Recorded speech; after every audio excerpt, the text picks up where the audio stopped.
Well, this week we have a lot of things going on. I mean, one of the bigger things right now that everyone in the world is watching is this whole Israel Palestine thing. What are your thoughts on this? There's a lot of news, but I want to hear what you have to say. I mean, honestly, I don't have a side. I'm not like saying I'm pro Palestine or pro Israel. I see like both sides play the victim card strong. This they both target high profile objectives, but of course, there's collateral damage every time innocent civilians die. They try to blow up an area, but of course, there's going to be innocents. But at the same time, um, I don't know if I want to say both sides, but at least on the Hamas side, when they shoot their targets, we see a lot that they're hiding within like residential buildings. So, but Israel is like, okay, they're hiding there. This is how we kill the guy. Maybe there's like a handful of them that they're trying to kill, like let's say five, knowing that they're hiding in a residential building of like hundreds of innocents. But they make the determination to say, screw it, blow it up. It's just collateral damage, which is not something the U.S. would ever do, right? I'm saying that loosely, but Yeah, very loosely. it makes sense why you keep seeing a lot of advocates saying you have to do this with special forces. Get into those buildings. This way you don't kill innocents and just kill your objective, not just blow up everything, let innocents die. Yeah, but we're not getting the intel. We don't know like if they wait, they leave, or they disappear, right? Like we don't know what's going on there in Israel's war room, but the world sees it. Some people can see it as being lazy and saying, I'm just gonna blow them up. Boom, they're gone. But when you do that, what are the stats that we recently saw? Like 95% of those people dead had nothing to do with Hamas, right? It's a crazy, worn-torn little strip. I don't even want to say country because it's not that big, but there's a lot of people that live there. I think it was like 2 million. If you look at the videos of the bombings, those neighborhoods are gone forever. Forever. Imagine us getting bombed here. Our houses are gone. Like, what kind of, I don't know about Gaza, but like, do they even have insurance on those houses? Like, who's going to rebuild, right? Is Israel going to magically say, hey, we bombed the shit out of you guys, so, all you innocent people, we're going to rebuild your houses for you, right? No one's going to do that. No one's going to come in and fix their problem or fix, get them into a home. So once they're displaced, where do you go?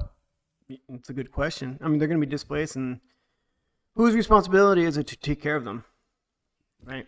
Why isn't Egypt opening up their borders, to take all these, these innocent, Muslim refugees? Well, Egypt is probably thinking, why is it my responsibility? What, because I'm their neighbor? Exactly. We could say the same thing in the U.S. Like, why? Because I'm Mexico's neighbor. I'm supposed to take in these quote unquote refugees. Correct. Well, but that speaks volumes. If your own neighbor won't take you in, why do you expect other countries to take you in?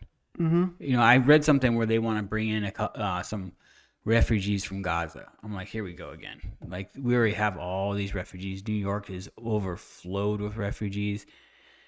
Look at Europe. Europe is pretty bad. Europe is overtaken. Mm-hmm. If you see some like London, like there's a social media post.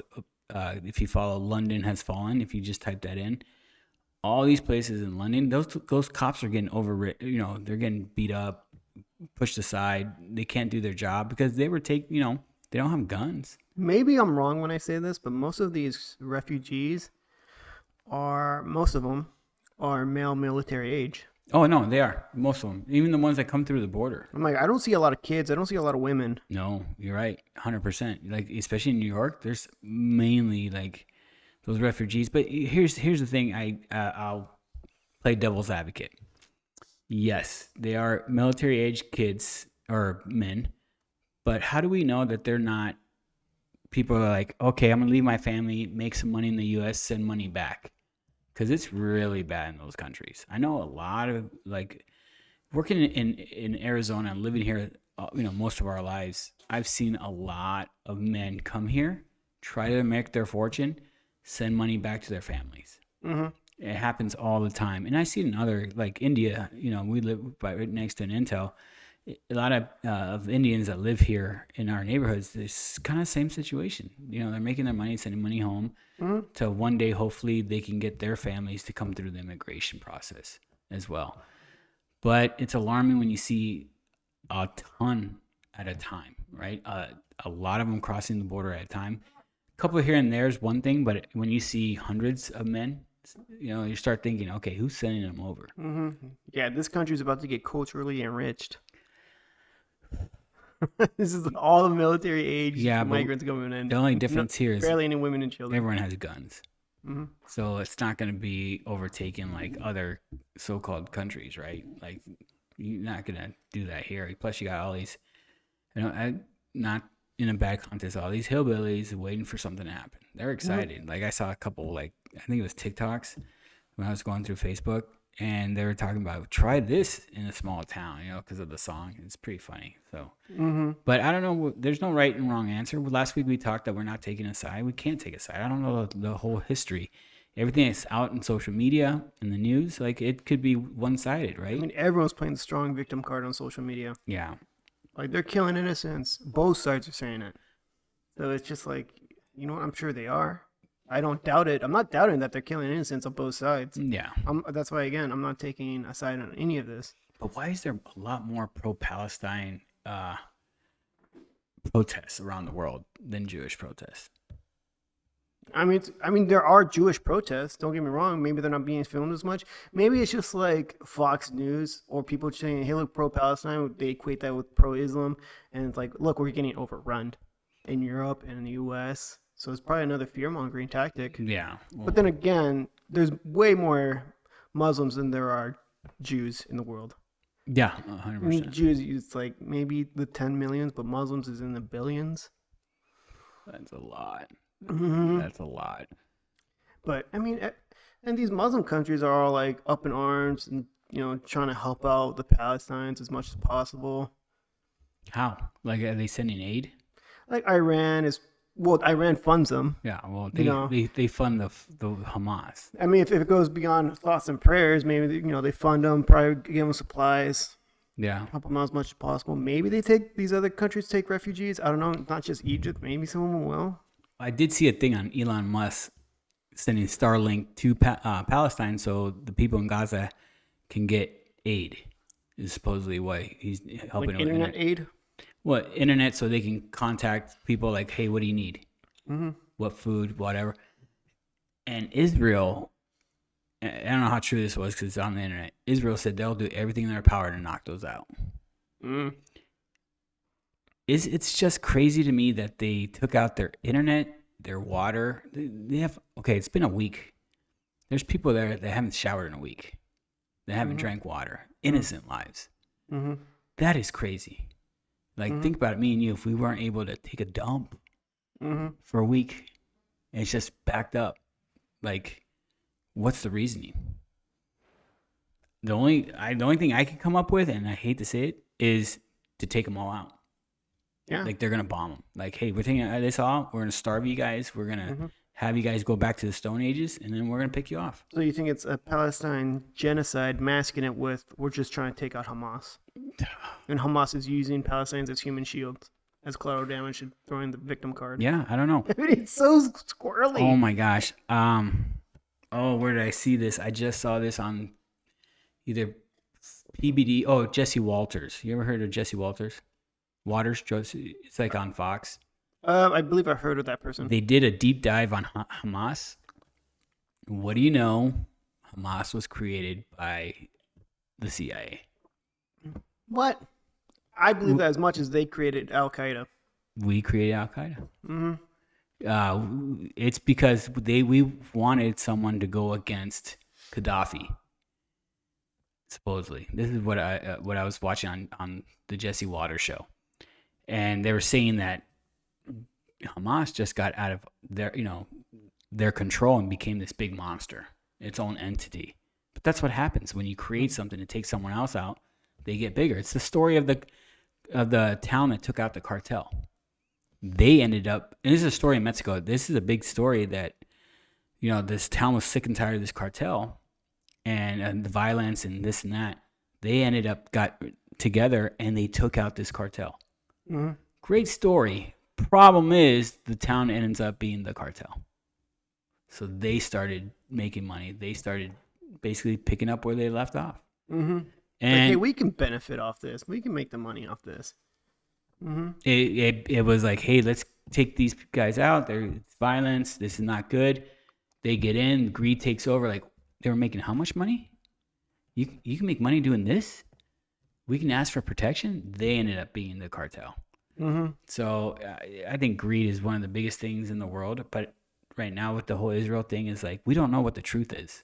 I know there's three things going on. Like typically there's two things that go on in war. It's you're trying to get land and resources, right?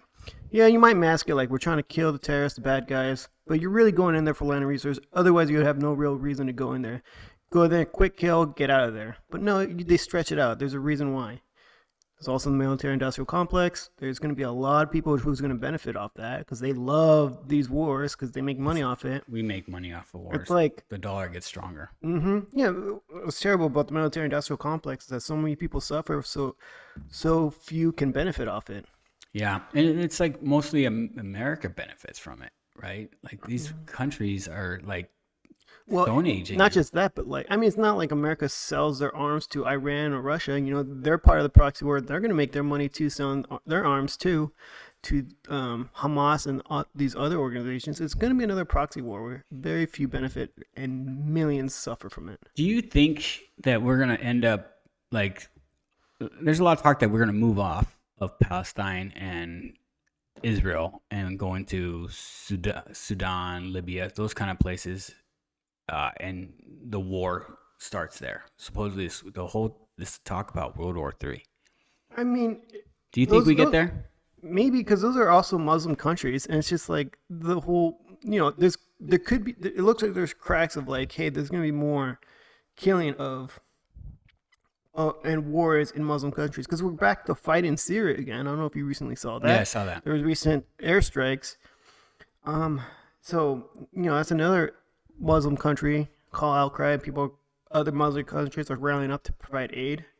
I mean, no one provides aid for the Uyghurs in China, but that's a whole different story. But what's that? The Uyghurs in China.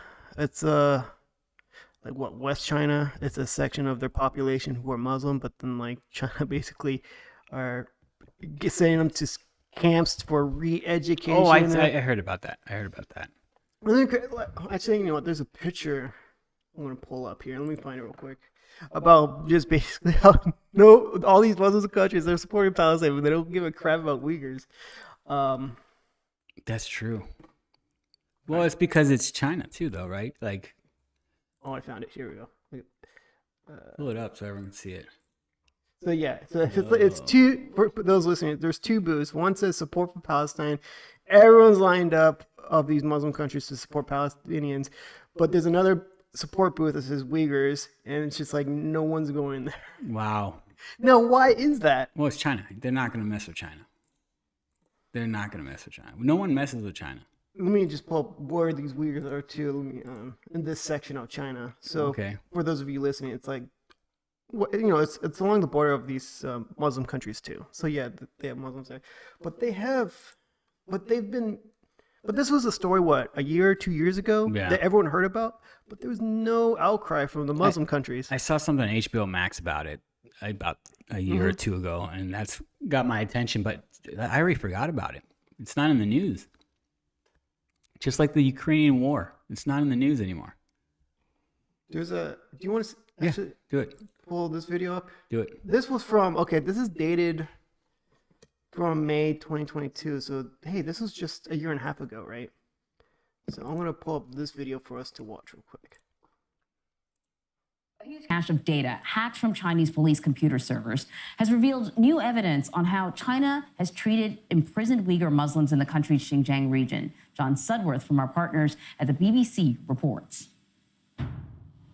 These are the faces China never intended us to see from inside its system of mass incarceration in Xinjiang. The government has long denied it's running detention camps for Uyghurs, insisting instead they are vocational schools for willing students. The photos, almost 3,000 of them, show the reality of how whole swathes of Uyghur society have been swept up person by person. The oldest was 73 at the time of her detention, the youngest just 15. The Uyghurs, with their Turkic language, Islamic traditions and roots in a region with a history of separatism and violence, have long faced cycles of tightening government control.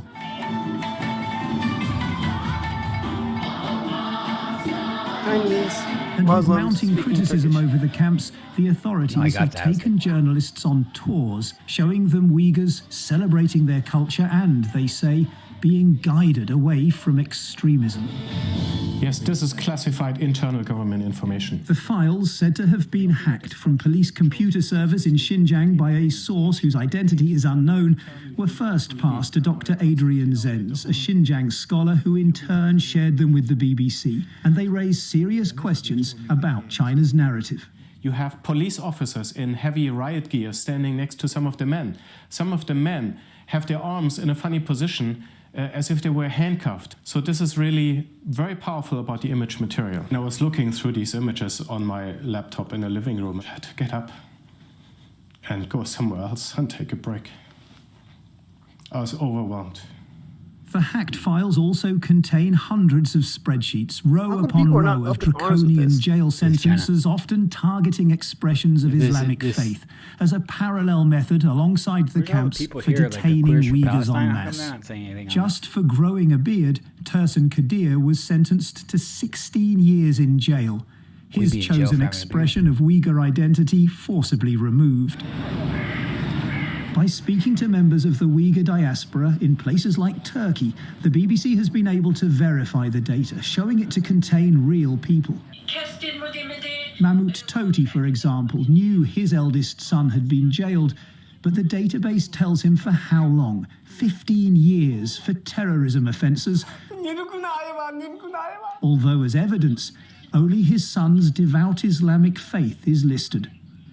In response to questions, the Chinese embassy in the US issued a statement saying that in the face of the grave and complex counter-terrorism situation in Xinjiang, the authorities had taken a host of decisive, robust and effective de-radicalization measures so that people could live a safe, happy and fulfilling life, although there was no attempt to address any of the hacked data directly. If you're 73, how are you going to It live a happy includes life? these How images, long are you gonna be in once there for? again from deep within the system, that appear to offer further evidence of the harsh detention and indoctrination of a people, not for what they've done, but for who they are.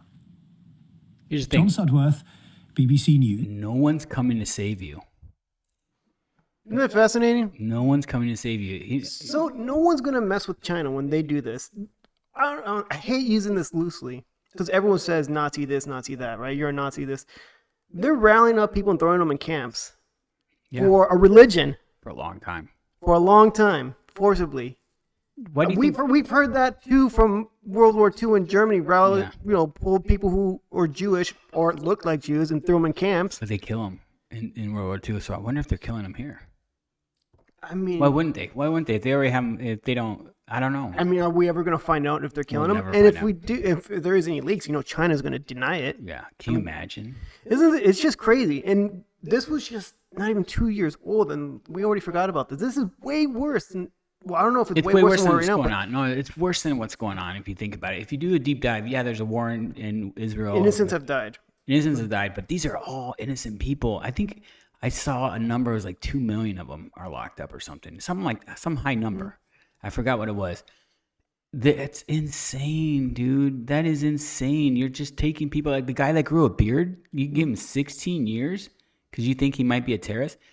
You know what, though? It's one of those things where China's like, I see what these, bombers and these radical Muslims are doing, like we don't want that in this country. So if we suspect you of that, we're going to put you in these camps If until you're we just feel... a Muslim in China, you're already suspected to be a terrorist, Oh, yeah. according to what was just said on this video. Yeah, I mean, but how true is it? I don't know, but I mean, that's pretty rough. how far is that from here? Mm-hmm. Some people I know, like if you see a Muslim, they think that guy's a terrorist. I'm like, dude, he's a Muslim. It was just sad because I got Muslim friends and I don't think of them like that. No, I don't either. Maybe know- one of them, but no, just kidding. Oh, I have a lot, not a lot, but I have. It goes back to I have Jewish friends, I have Muslim friends, and the Muslim friends are more empathetic, and they're like, oh, that's right wing, it's crazy, it's a part, this. My Jewish friends, 100%, Muslims. Those Muslims are wrong. We should bomb them. Like, What'd you say? We should get rid of them. Oh, Mm-hmm. and then when I bring up the innocent lives, well, not the innocent ones. We gotta get rid of Hamas. I'm like, how do you do that? And how do you distinguish like who You is can't. Hamas and Yeah, who's you can't. innocent, right? You can't. They can like you can't. So when they're doing these death tolls, like how do they know if it was an innocent person or if it was someone who was part of Hamas?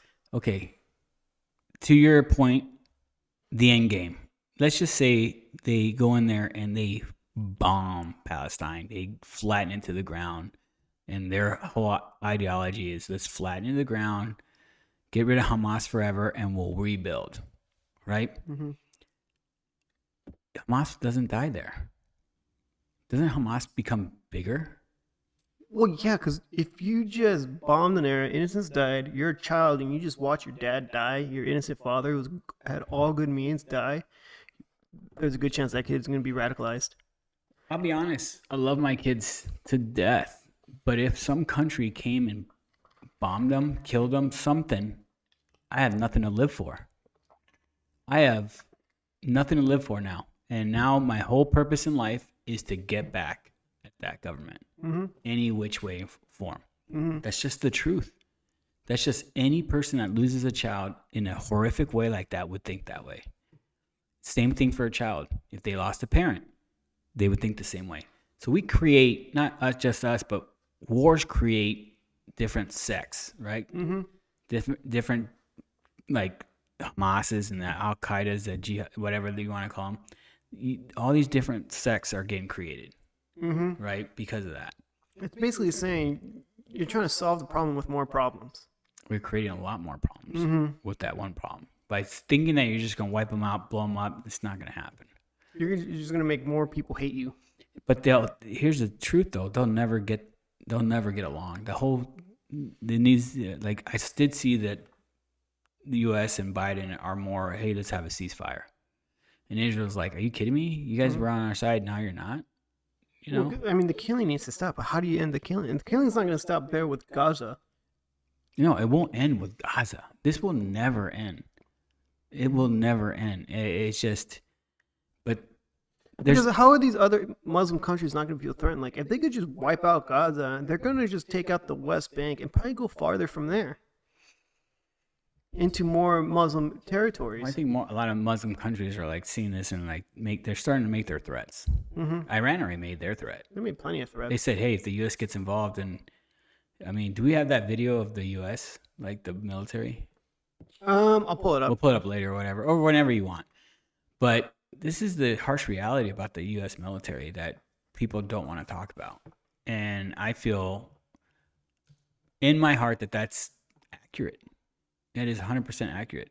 I don't know. I just think that there's no right and wrong. I think what Hamas did is 100% wrong.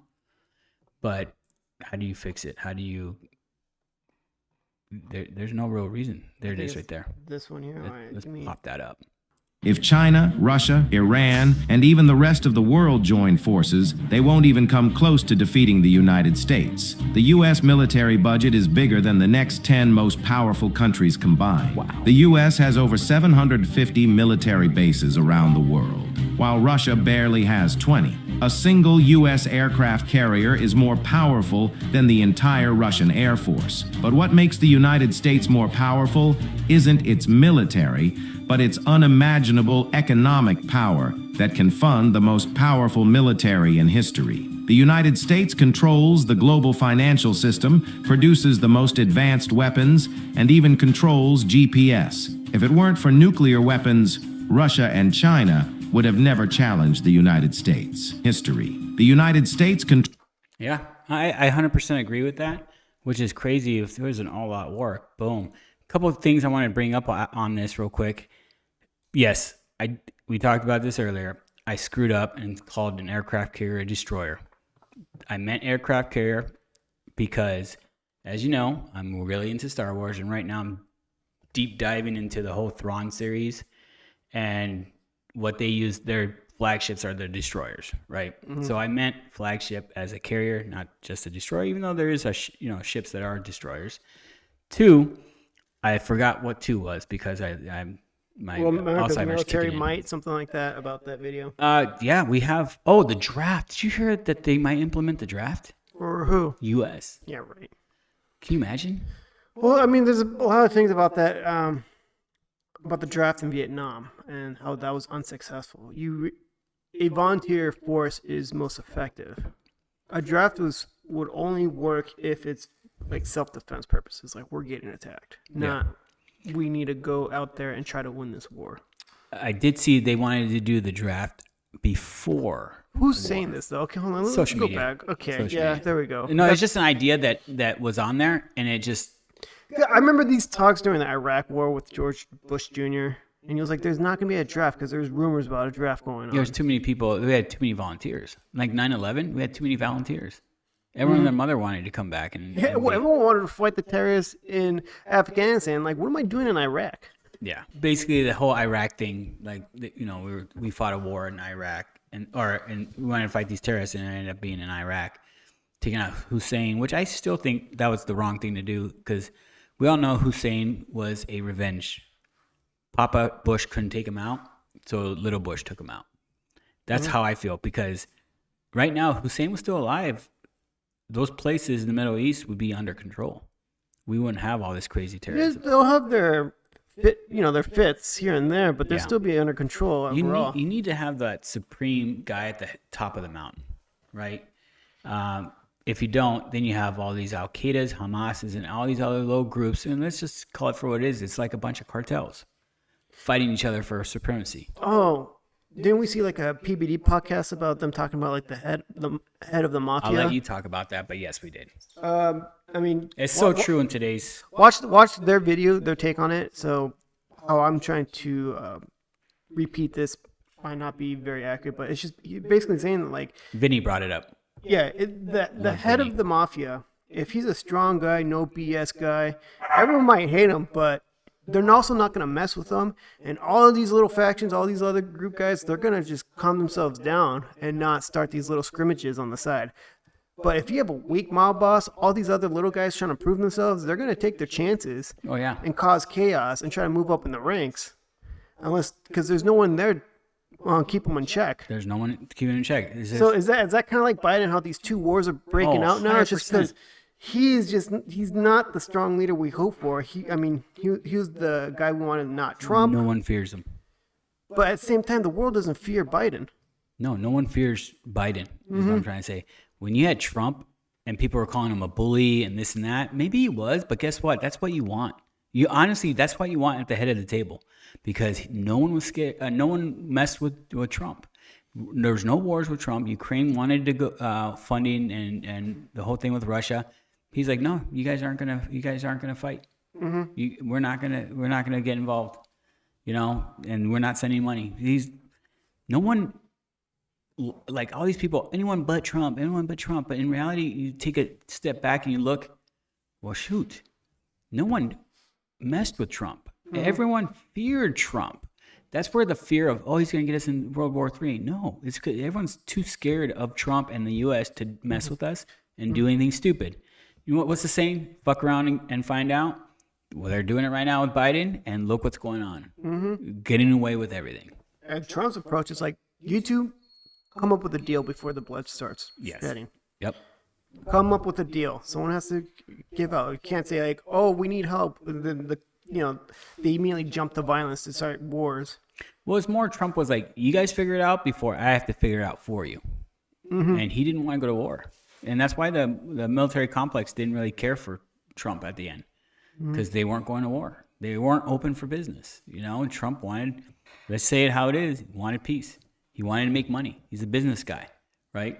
Everything was going great. Gas, food, everything was well. Now that we're going to, war, it's the same people that said Trump's going to make us go to war. Those people are like, well, we have to go to war. This is this and that. It's like, dude, you're so stupid. Well, yeah, and they're going to throw out the whole, they have a right to defend themselves. Well, yeah, they attacked because there was the opportunity to do so. No, there was no strong leader to fear. That you start these scrimmages and just start chaos until you get your way. If we go to war, if it becomes big, they will find a way to blame this on Trump. On who? On Trump and MAGA. Oh my goodness. Guaranteed. Somehow. I also read something that if we go to war, there won't be an election. I don't know how true that I is. highly doubt that's true because we've been through so many wars and there's been elections. Yeah. America's been in more wars than it's been at peace. Oh, I know. So there's always going to be an election. I really think there's still be an election. We've been involved in wars and confrontations and the whole proxy thing. Mm-hmm. Yeah. Even World War II, there was still an election process. So even with the conflicts with Korea and Vietnam and Iraq and Africa, there's always still an election process. So I still think we'll have an election process. Yeah. But it'll probably go back down to Trump and Biden again. Unfortunately, I don't see it any other way. I keep thinking that the Democrats are going to come out of left field and have another nominee. Talking about Gavin Newsom? Michelle Obama, Gavin Newsom. Gavin Newsom's just like... I hear nothing on Michelle Obama. Like, why is that still a topic? I hear a couple things on Michelle. They want Michelle to run. Mm-hmm. Based off of what? Just because her husband was the president? Like, how's that going to happen? But going back to Gavin Newsom, I mean, doesn't he just look like presidential? Like, just looking at a book by its cover, he looks like a presidential nominee. I followed Gavin Newsom since he was the mayor of San Francisco. I saw him on Real Time with Bill Maher. He looked punctual, young, handsome, tall guy. Looked very presidential, like someone you want to back. Yeah, just a beautiful book cover. But when you start getting into the details of what he does, freaking sucks. Once you start seeing his application, basically his resume, what he's done, it's horrible. California is a dump. Everyone talks about it. It's done. It's done. When you have Democrats saying that California is a dump, there's a reason why. I mean, there's so many people in the country saying, "Don't California my state." Exactly. We say that here in Arizona. Don't California my state. I think it's too late. I think Arizona is blue. We have 2 blue senators. We have a blue governor. I mean, it is very blue here now. It's starting to then. Mm-hmm. We'll see what happens. But then again, the Democratic Party is like divided as well. Well, so is Republican. So we talked about that last week. It's some Republicans too. But hey, they finally figured out a speaker. Yeah, I saw that. What did you think? I mean, I don't know much about the guy. I had nothing. I don't know anything about it. I saw his name. I was like, who is this guy? Mm-hmm. I mean, he's just apparently. I mean, I'm sure someone in the comments will say more about him. He's super Christian. He's anti-abortion. I mean, I don't know. I don't know what you want to take out of that. Judge however you want. I have no judgment on the guy, honestly, overall. I don't know him well enough. No, I don't. We'll figure it out. But I already saw that he wants to fund Ukraine. I was like, oh, we just got rid of someone because of that. Now this guy they want to fund Ukraine? He's open to funding Ukraine and Israel. I'm like, dude, this is gonna bite us like down the road. Like the effects aren't now. The effects are like 2 to 5 years down the road, even 10 years down the road. What bothers me is that we're only milking out this whole military-industrial complex in these conflicts. We're not just shutting them down now. It's like we want to involve because the U.S. can't fully back out of it, especially as a world leader, because someone else will come in and be like the next superpower, superhero, like a China. Like they went in, they solved the problem. Now everyone loves them, and the U.S. still has to come in there as the dominant power, keep the dollar dominant, but at the same time, when there's a crisis, there's opportunity, they're going to milk this out. Or at least some super rich people are going to try to milk out this process. Soros said, don't let a crisis go to waste. So, I mean, someone says that, yeah. There's always ways to make money during a crisis. But we'll see what happens. I got... What are we talking about?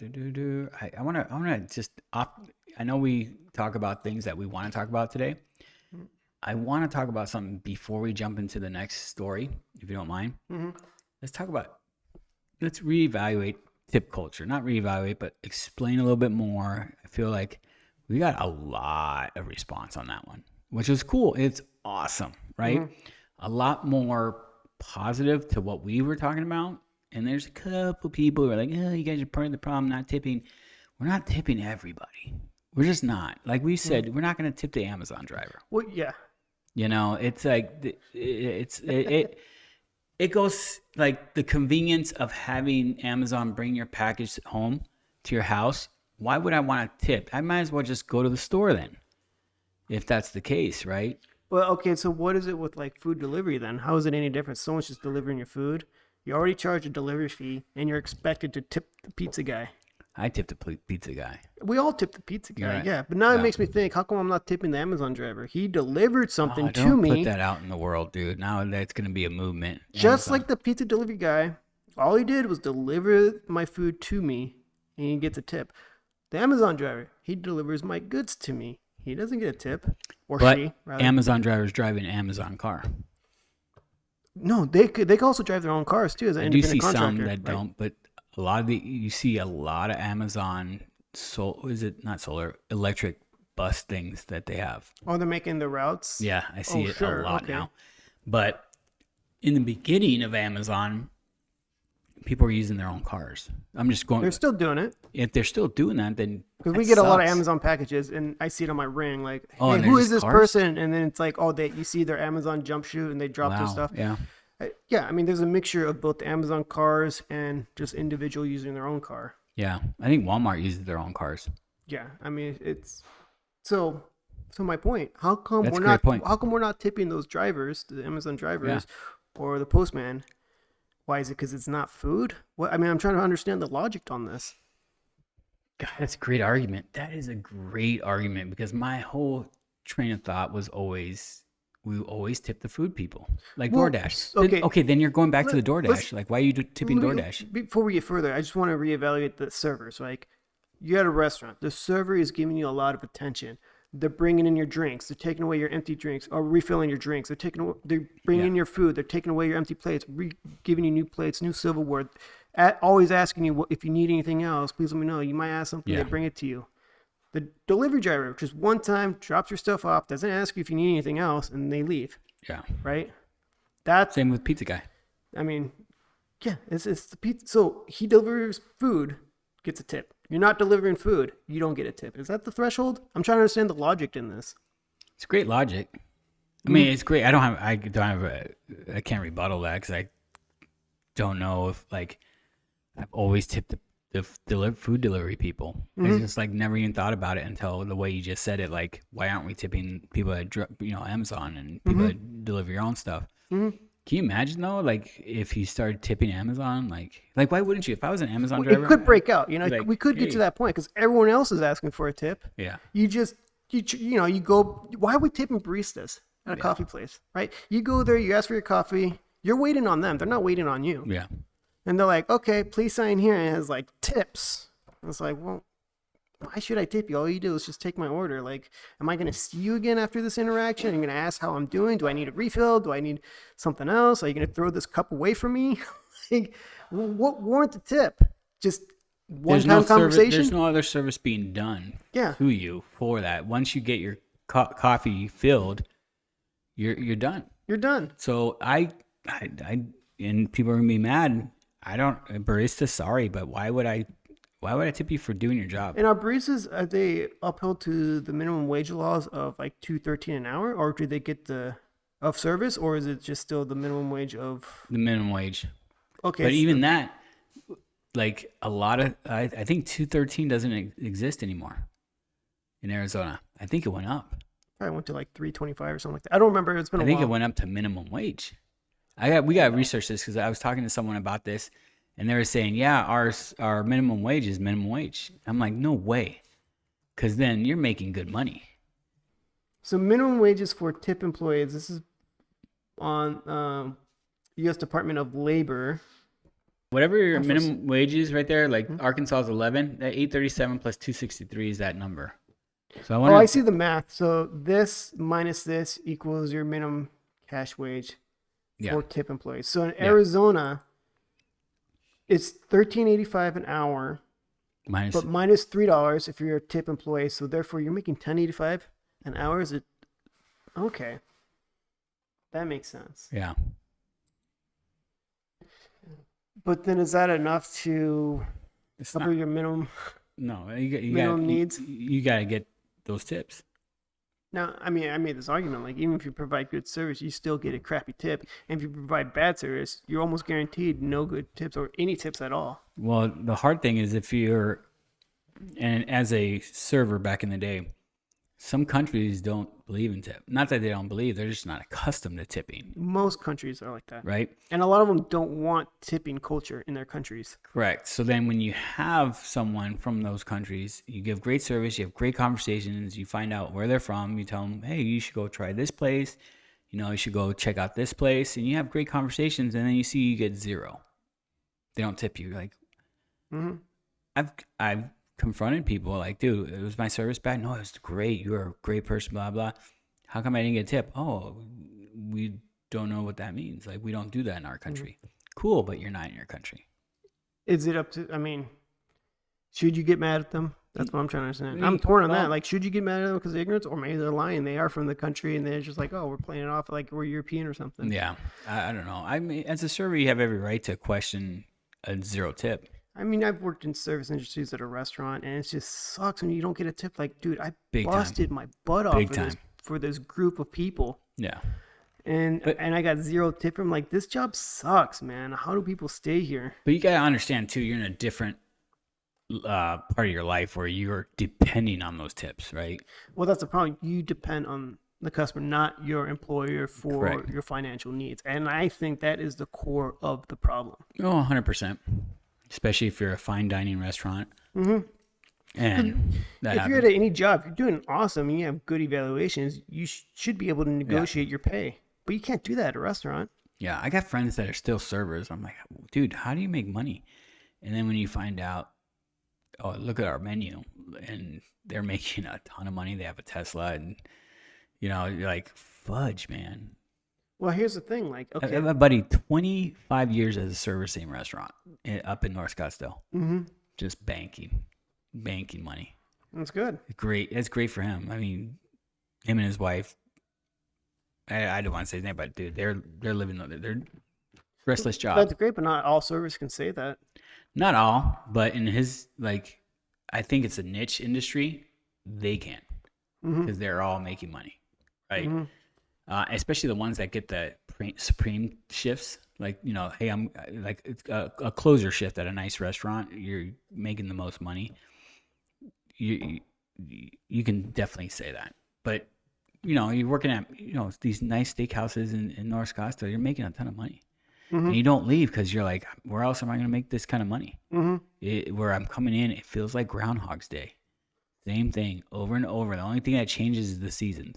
Mm-hmm. Cool. Winter's coming. It's going to get busier. Mm-hmm. More people are coming. So hats off to them. Yeah, but then, like, what about the servers who work at, like, your IHOP, your Denny's or something? They're not making a lot of money in tips. No. They make okay, but it's not like something worth bragging about. No.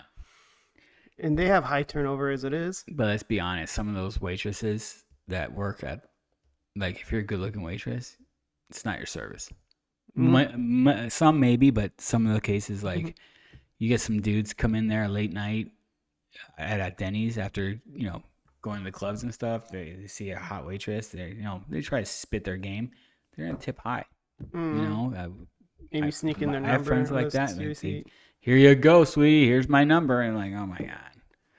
And you see that with older men too. Like, people that have no shot, they shoot their shot and like, here's a big tip. I'm a big spender. Here's my number too, if you ever want to do anything. And then it's almost like the waitress is like playing with them, right? Well, yeah, because they're gonna milk them out for bigger tips. Yeah, zero interest.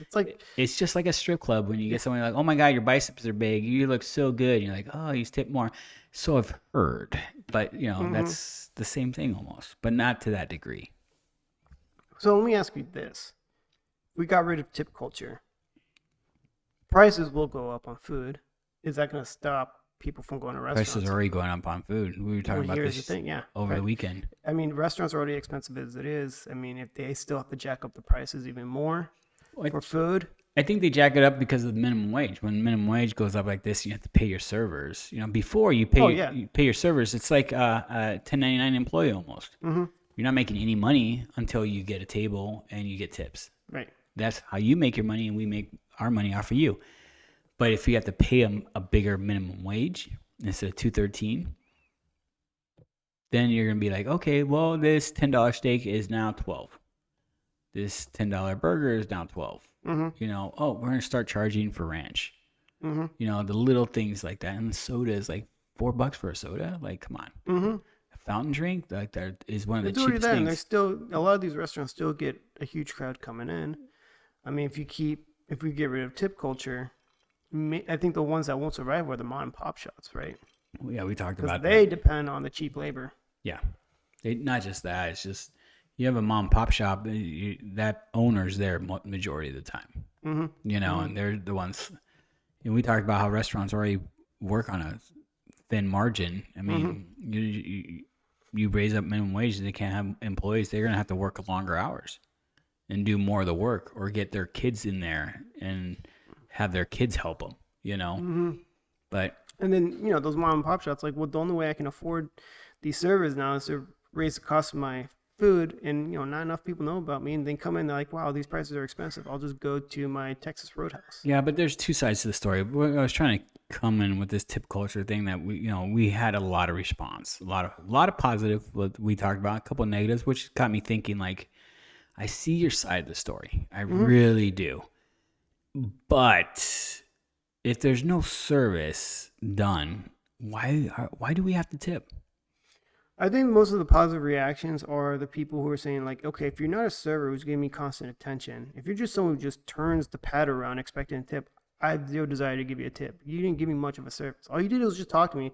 So what? Everyone else I talked to, I'm supposed to tip them? All you did is take my order. So that was where your positive reaction. I think most of your negative reactions were people who did not really listen to the video.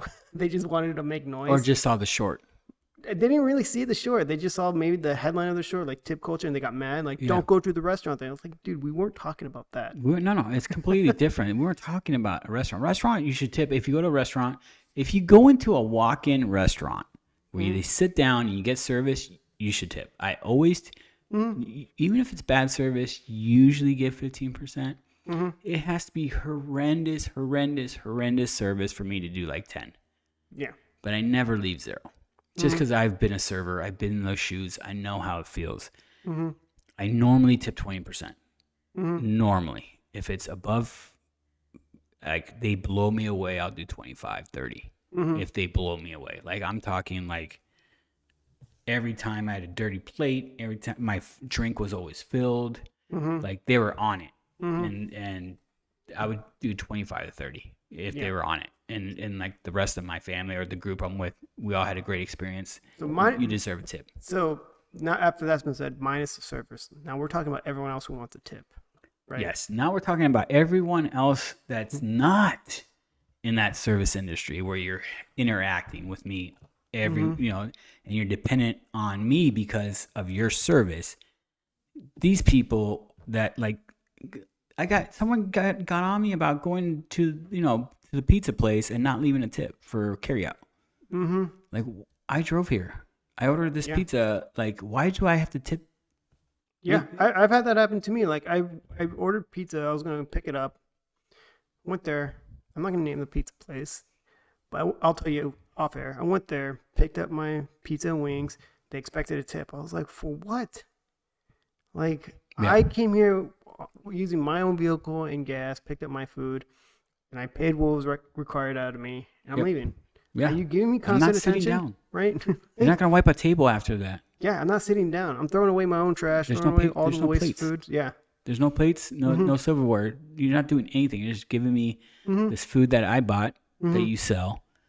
So when I used to work in retail, like Best Buy, every customer comes in to check out, should I expect a tip because I interacted with them? Yeah, it's like, hey, you brought your own. You went out, shopped the merchandise, brought it to me. I checked it out. Okay, now give me a tip. But they like, do. What? They do the tip. We talked about this. What, Best Buy? Best Buy or any of these places. Would you like to donate $1 to? No, that's different. That's a different conversation about the donation thing. I know, but it's kind of like a tip, but not a tip. No. It's kind of like, hey, we want your money. But I get what you're saying. I mean, but yeah, you get my saying. Like, okay, so if it's not food related, then it's okay to be like, no, don't ask for a tip. But if you're working at a food area and all you did was take the order, you can expect a tip. Like, what is this? Like Starbucks. Like, yeah, we're going full circle on this again. Yeah, like, but my daughter wanted Starbucks and I got her a drink and it was $6. I almost fucking threw up. I stopped going to Starbucks. I was like, but I got it to her as a treat. She did something good at school. $6. I was For a like, cup of coffee, right? no, it was not coffee. It was just like a Kool-Aid drink. Something you can make at home. Like, it's crazy. Dude, it's called a refresher. I mean, they're good, but it's Yeah, like because it has a bunch of sugar in it. That's it's why. a ton of sugar, I bet. But it's like $6. Like, no, I didn't leave a tip. Sorry, I didn't leave a tip. You know, it's like it's crazy to me. You know, it's just crazy. But anyways, we can move on to the next subject. Speaking of, I mean, we were talking about like Play wages it. and stuff. This was I guess a viral video that went on. It had me thinking. I wanted you to watch it. I hate pulling up TikTok. I don't like supporting TikTok. What if I do full? No, I don't want to do full screen. Let me just zoom in on this. Basically, people were giving this lady crap about working 9 to 5. Right? This is like the new generation coming up. Let me just play this. I know I'm probably just being so dramatic and annoying, but this is my first job, like my first 9 to 5 job after college, and I'm in person, and I'm commuting in the city, and it takes me fucking forever to get there. There's no way I'm gonna be able to afford living in the city right now, so that's off the table. Like, fucking duh! If I was able to walk to work and it'd be fine, but I'm not. So it literally takes me, like, I leave here, like, I get on the train at 7:30, and I don't get home till like 6:15 earliest, and then like I don't have time to do anything. I want to shower, eat my dinner, and go to sleep. I don't have time or energy to cook my dinner either. Like, I don't have energy to work out. Like, that's out the window. Like, I'm so upset. Oh my God. Nothing to do with my job at all, but just like the 9 to 5 schedule in general is crazy. Being in the office 9 to 5, like if it was remote, you get off at 5 and you're home and everything's fine. But like, I'm not home. It takes me long to get home, and like people that drive to the office, like you don't get off at 5. And I know it could be worse. I know I could be working longer, but like I literally get off, it's pitch black. Like I don't have energy. How do you have friends? Like how do you have time to like meet like a guy? I don't know. Like how do you have time for like dating? Like I don't have time for anything, and I'm like so stressed out, and I'm also getting my period, so that's why I'm all emotional. But like, am I so dramatic? It's fine. I know I'm probably just being so dramatic. Let me take that off. So, I mean, what's your first reaction when you hear that? Well, I'll be honest. I think it's fake. I do. Why? Because she had an opportunity to say how long it takes her to get to work. I've never heard someone say a long time twice. Usually they'll say They're more specific. they're more specific because they've done it over and over and over again, right? Mm-hmm. Like, and she said she just started her job. Well, she looks young and probably just got out of college. First 9 to 5, like full-time job. Yeah. She probably always worked part-time. Maybe never worked and just went to college. Which I know a lot of people like that. It's a reality check. But if she would say, "Oh, it takes me an hour and a half to get home," I'd believe her more. But she said forever twice. I think it's fake. We looked at when we were doing, you were pulling this video up. I saw that she had a bunch of other social media stuff like that. I think she's just a social media person. Nothing wrong with that. Yeah, there's some truth to this story. There really is, and maybe for educational reasons, that's why she put it up. Because there is a lot of people. The 9 to 5, I don't know, remote, it works. Cities like Chicago, Philly, it's hard. Okay, entertain me as if it wasn't fake then. Okay, that's what I'm trying to do. It's like if I'm saying that maybe if it wasn't fake, like it's true. It's you get on a train, people in New York City, in Chicago, Philly, even LA, with the traffic, because the traffic's always bad in LA. Everyone, I have a buddy that takes 2 hours to go the equivalent of us to Phoenix because traffic is so bad and there's so many freeways and they're so backed up. You go there on Sunday night and still like rush hour. It's crazy, but it's true. It takes forever to get to certain jobs, and young people can't live in the city because it's so priced out that they have to live outside the city, but then they have to catch a train and they have to commute, and it's crazy. Yeah. My first reaction, probably like many people, like, oh, boo-hoo. It sucks to be you. Everyone has to do it. And that was my first reaction. I'm like thinking, just because I suffered through it, you suffered through it, doesn't mean like everyone in our future needs to suffer through this. maybe the cycle does need to be broken with the whole 8 to 5 working 40 hours a week. On top of that, you commute. Everyone's commute is different. Some people it takes 2 hours one way to get to work and another 2 hours to get back home. And I understand. And time is very precious. Big time. Time is very precious. I mean, I really fought to find a job that was remote because I noticed the amount of time I put in driving to work and driving back. Like, I'm not going to get that time back. And that time was really, it's not my time, but, people will argue it's also not the company's time. So it's like a weird gray area, but it's something you have to accept if you want this job. Yeah, we talked about it in the past. Like, if you have a job, when should you start getting paid? When you sit down and clock in, or when you leave your house to go to that job? Mm-hmm. Like you said, it's a gray area. They'll never pay you for that drive. Never. Yeah, it just... And you have to pay it out of your own pocket for the gas and maintenance of the vehicle. Yeah. And of course, something you don't get back, which is time again. But again, do you want the job? Yes. How badly do you want this job? Because this is one of the requirements. So that is a legit argument. But, my challenge to that younger generation, who's coming up, Zoomers, or what is it? Z generation? Yeah. Whatever. People younger than me, like, we'll figure out a way to break this cycle. Because if time is that precious, then figure out a way where you can have a meaningful, purposeful career while you can have a meaningful life outside of it. So, again, it's a quote, work-life balance. I thought it was this whole work from home thing because of COVID. I thought that was going to be a bigger movement, to be honest. And now it's the opposite. Now they want you to come back to work. There's a lot of pull and tug to get people back in the office, for sure. Even at my job.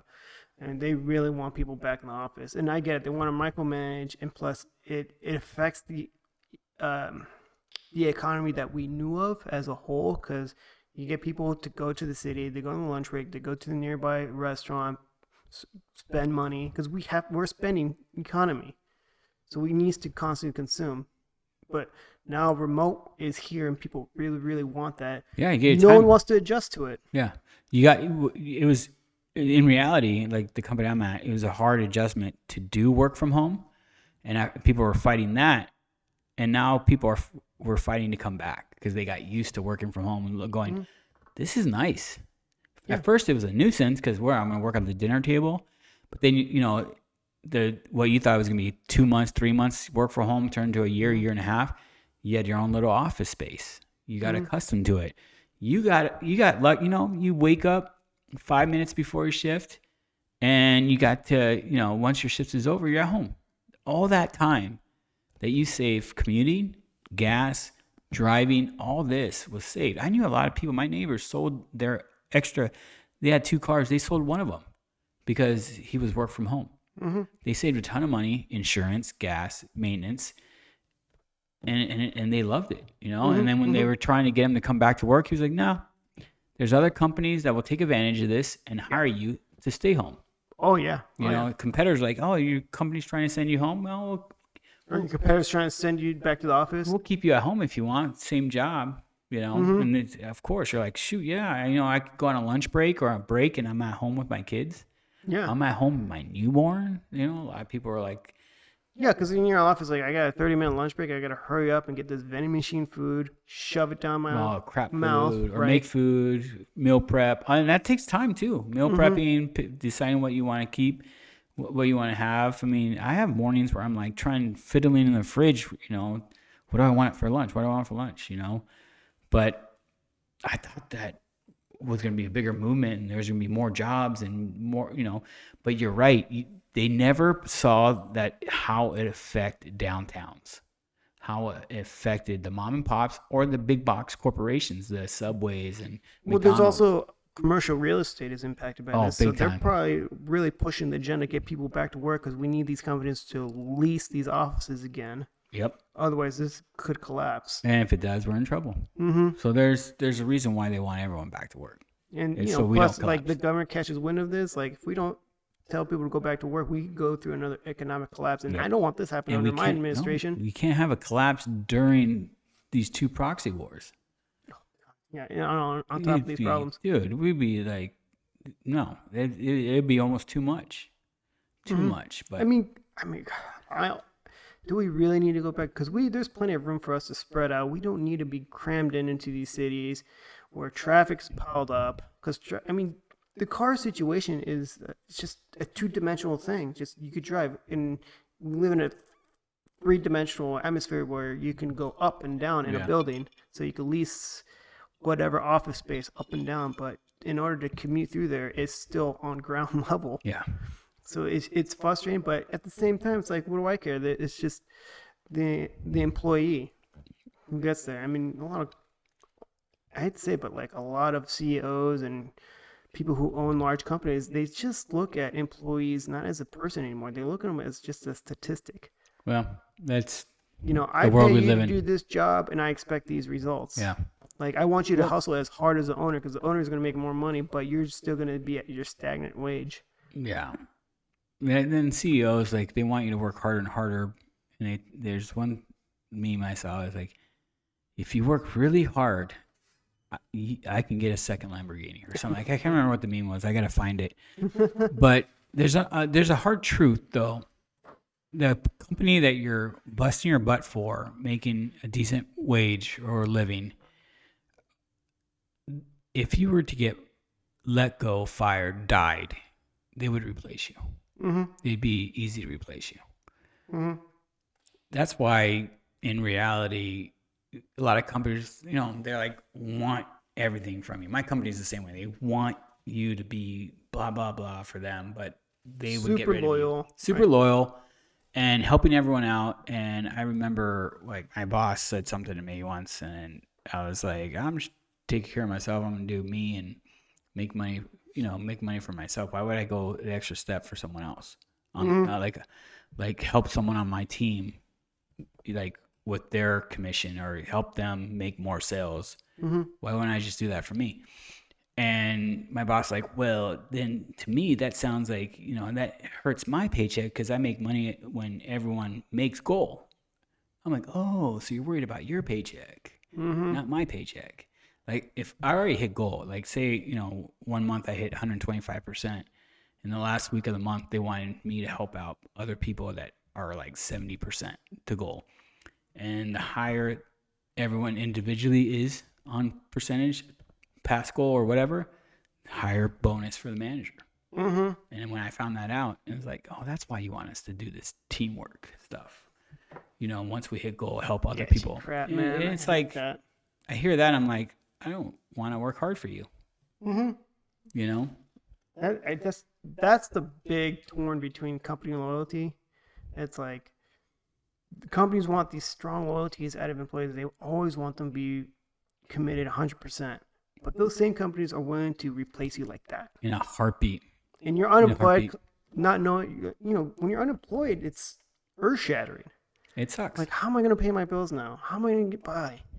I have to find another job. How long is it going to take me to get another job? But the employee who fired you is not thinking then. They don't even give a crap. It's not easy getting a job. Out of sight, out of mind at that point. It's not easy getting a job right now. Mm-hmm. There's a scenario of a guy at work that got some kind of, I can't remember what the disability or short-term disability he got, 6 months short-term disability, and come to find out through the grapevine that he took the disability to interview and look for another job. In those 6 months, he didn't get any offers. He went through the process, went to a couple second, third interviews, came back and was like, no one offered me a job. Mm-hmm. There's no jobs out there. And it was humbling for him because he's like, I gotta work hard here. Because you can't be looking for a job and work hard at your job. It's hard, right? You work a 9 to 5. Most of the other jobs you're looking for, they work a 9 to 5. Mm-hmm. When are you going to communicate with them, right? Oh, on your lunch break, Mm-hmm. And recruiters will reach out to you and stuff like that. But then to really be able to go on interviews and this and that, you don't have time. How many excuses? I got to go see the doctor. Oh, I got my kids this. How many excuses can you make before someone catches wind that, are you interviewing somewhere? And some companies, like the owner of our company before, fired someone because he found out that they were interviewing somewhere else. I was like, damn. Mm-hmm. His whole thing was, if you're interviewing, then you don't want to be here. Then why would I keep you? I'm like, wow, that's pretty telling. No, I get it. Like, and he said that to everybody because once he fired this person, people start talking in the office.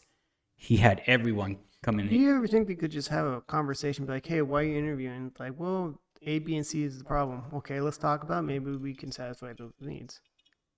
But there's no company loyalty. They're not going to care. Well, Like, maybe there was that 'cause conversation. isn't it a little maybe scary, or you feel weirded out if you ask for more money?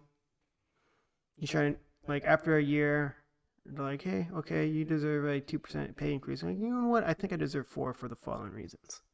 We can have those conversations, but Mm-hmm. I've had that conversation. Well, the company's only allowed to go up this much. Yeah. And you're lucky you're getting that. It's You're like yeah. I was like, oh, are you serious? Like, Mm-hmm. and sometimes not even that. I like, oh, here's the average point something percent. Or you get you 1%. Mm-hmm. That doesn't equal to inflation though. Like, Yeah. Well, I'm not the reason for inflation. yeah, So, that's what they'll say. let me ask you something. Multiple interviews for a job. Do you think that's necessary? Because we're asking a Yes. lot of time. You're asking a lot of time from this person, It depends on the industry. and at the end of the day, they don't get the job. Well, Okay, elaborate on that. Then. here's I'm the not an thing. engineer. Like when I was in mortgages, and we go through the process of hiring. Like when I was a manager, I would interview someone. If I liked them, I'd be like, cool. I can't make the decision to hire them, right? Mm-hmm. My manager's managers, that's his decision. So then I'm like, cool. I want you to see my talk to my manager. If my manager talks to him, which most of the times he's going to sign off on it, because he's going to be like, oh, if you like him, Mm-hmm. I have to meet him because it's, I have to push him to the next person. Mm-hmm. Then come in for the second interview. That looks good. Then they have to go to the hiring manager, which is, pretty much Okay, the then owner skip under. that middle process. Then Does the middle manager have to see this person? He can just look at it on a sheet of Yes. recommendations, be like, yes. okay, on paper. Here's why. If I'm hiring someone on my team and I didn't interview him, someone else did, then I'm getting someone that I don't know, right? Mm-hmm. That maybe if I would have interviewed him, I would have been like, red flag. We're not going to get along, because you can tell. The worst thing is when someone tells you to your face, I don't like your management style, and you're like, fuck. Mm-hmm. Like people just don't get along. Like people's personalities don't get along, right? Mm-hmm. So we're all wired different. So when you get that person that says, I don't like working under you, and the question's always like, what do you do? Well, okay, let me find someone that you work better with. Mm-hmm. Yeah, you're right. We don't get along. It's because I didn't get a chance to interview him and then go through that process. But I get what you're saying. It depends on the situation, and I can see why people don't like interviewing for the same job 3-4 times. Well, there's people who've gone through like the 4th, 5th interview and not get the job. I have. That sucks. sucks. Like, why did you waste all my time and tease me throughout this whole process? The worst is when you're being recruited and they're saying, you'd be great at this. I just need you to go through this process. Everyone goes through this process. But you're saying I'm the one you want. You're the hiring manager. You're like the higher side. But I have to get this guy that has the same job title as me in a different state to interview. If he likes you, you go to this person. You like me. You called me. You want me to work for you. And like I got to that 5th interview. And then when it's not like they tell you no. They ghost you, right? That's the worst. Oh yeah, they always ghost They you. ghost you. What was that? Like the 5th date? Like I deserve at Yeah. least a response back, man. When you Like, send a what is it? text or send an email, you're not going to reply. But before all these interviews, you send a text, you get an answer in 30 seconds. You send an email, you get it within the hour. Then after that 5th interview, hey, I interviewed with your CEO. I haven't heard anything. What's going on? A week goes by. An excuse. Oh, sorry, we're like in our busy season. Okay. Do you think ghosting is acceptable? Not at all. Not at all. I'll say this. After the first interview, it's acceptable. No. But if you've done 2 or more interviews, you deserve a response back Well, for rejection. I think the level of you're right, that the level of ghosting should definitely go up the higher you interview. Like I still don't think it's acceptable at the primary, at the first initial interview. But the higher you go up, ghosting should not be at all. Yeah, I only say the first because they're probably interviewing like, let's say 50 people, right? Like these are like 50 people who are interested in talking real quick, understand. okay. And you can't send you can't respond to everyone that like we're not moving forward with you. I kind of understand that. In a way, it sucks. But if you're at the second, like, okay, you're taken seriously. You're screened. Yeah, you're already taken screened. seriously. They have their level of Mm-hmm. interest has increased, and if they ghost you after the second, third, fourth interview, it's like, come on, I deserve a response back. Like, how am I supposed to respect this company if they don't respect people who work for them? Exactly. Not that's an accidental ghost, right? The first time because of all the people you're interviewing. Mm-hmm. That's more of an accidental ghost. But what if you're ghosting because I don't want to turn this guy down? Like then you're leading me on. Right? Mm-hmm. It's just like when you're dating and you get ghosted and you're like, what's going on? Most of the times it was someone leading you on because they had something else going on. Like same thing in the business world. You're leading this person on by ghosting them because you're interviewing other people that you kind of like, but you don't know if they like you. Mm-hmm. Like you got them a job offer. This is like real life. You like this person, but you sent this other guy a job offer. If that guy doesn't, he has a week to accept the offer or not. If he doesn't accept the offer, I can go back to this person. Mm-hmm. Same thing in dating, right? Like this is the top preference. I have 2 other side pieces that I like but don't love.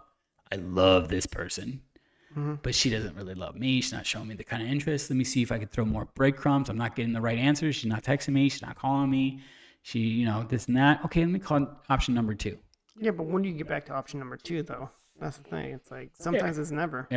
Sometimes it's never, but it's a lot more than you think.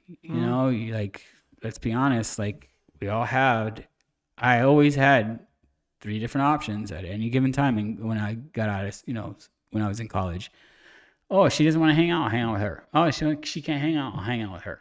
Right? Mm-hmm. You always had, different people you can hang out with, but in jobs, it's like, I really think they ghost you if they like you because they sent someone an offer and that person hasn't responded.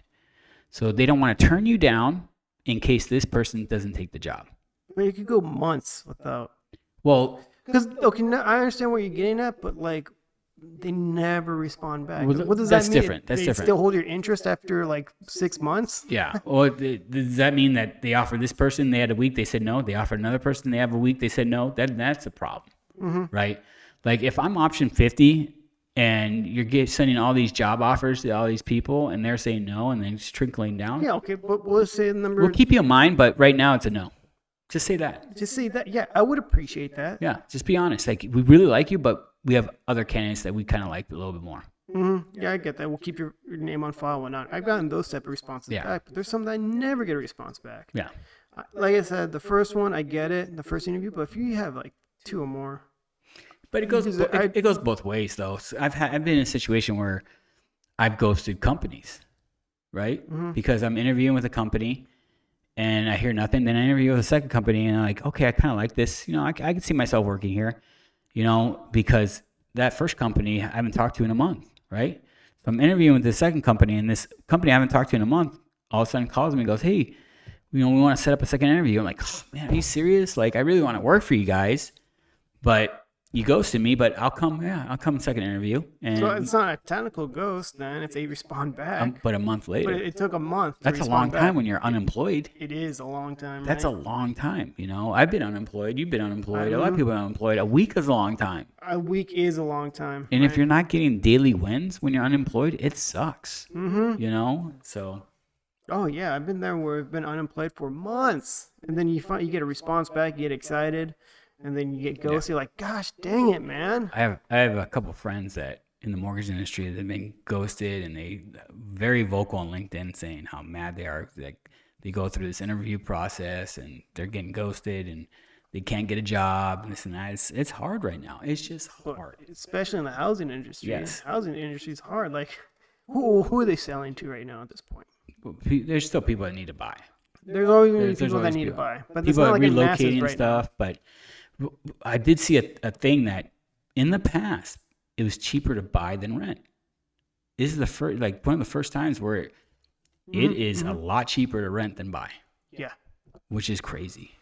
Isn't it nuts? It's insane, and it depends where you rent because so if landlord A has been renting his house for a long time, he's going to be able to rent his house cheaper and still make a profit than landlord B, who just bought a rental because he sees the craze and everyone talks about you should have property and rent it out. But he barely put the bare minimum to get that rental. He's losing money every month just so, the rent is at a fair price, but it's still almost double than landlord A. Mm-hmm. And what scares me about this push for a rental society is that if people remain only renters, then we're definitely going to lose the middle class, because if people have home ownership, they build equity, and they can always take that. Yeah. They can always take that equity out, maybe put it for a business or Buy another house. Or upgrade their house so it brings people into work. But you can't do that as a renter, though. Because as a renter, you don't give a crap about the property. Like, when you drive in a neighborhood, you kind of have an idea of, like, who are the renters, because they don't take care of the land there. Most homeowners do. They take care of what they own. And now, 8% interest rates. I mean, houses were, I think we saw a video, I'll probably pull it up here, about, like, last time we had 8% was, like, year 2000. Houses were, like, in the 100s. And you could afford it with, like, a basic income. Maybe we should right? pull that video. Yeah, I'll look for it. Talk about it some more. So we can have people, see where we are compared to what it was. I'm pretty sure I know which video you're talking about. But it's just, I had this problem with one of our cousins. Like, she called me. She's like, her and her husband wanted to buy a house, and they weren't able to. So I think you have it queued up. Mortgage it. Yeah. Let's pull this up so everyone can see. Interest rates have officially hit 8%. They have not been 8% since the year 2000. But let's take a look at 2000 to 2023 and what happened. Back in the year 2000, you could buy the average home in America, a beautiful home, for $120,000 at an 8% interest rate. Your payment out the door with taxes and everything was around $1,200. Fast forward to today, 2023, the average home sitting around $420,000 in America at an 8% interest rate is putting your payment out the door at $3,700.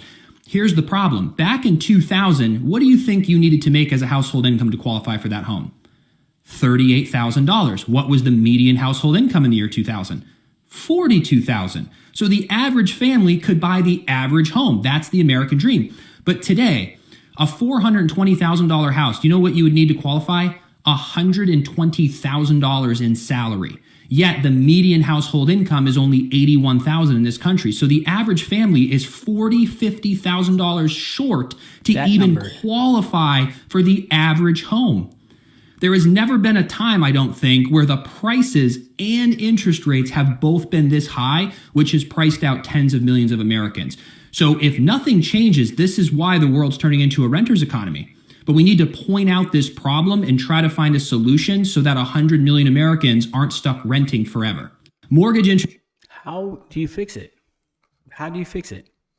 Well, here's the problem. What is the argument why houses cost so much? During COVID, it's because of lumber. They were saying housing was going up because of lumber and the cost of materials. Okay, what about right now?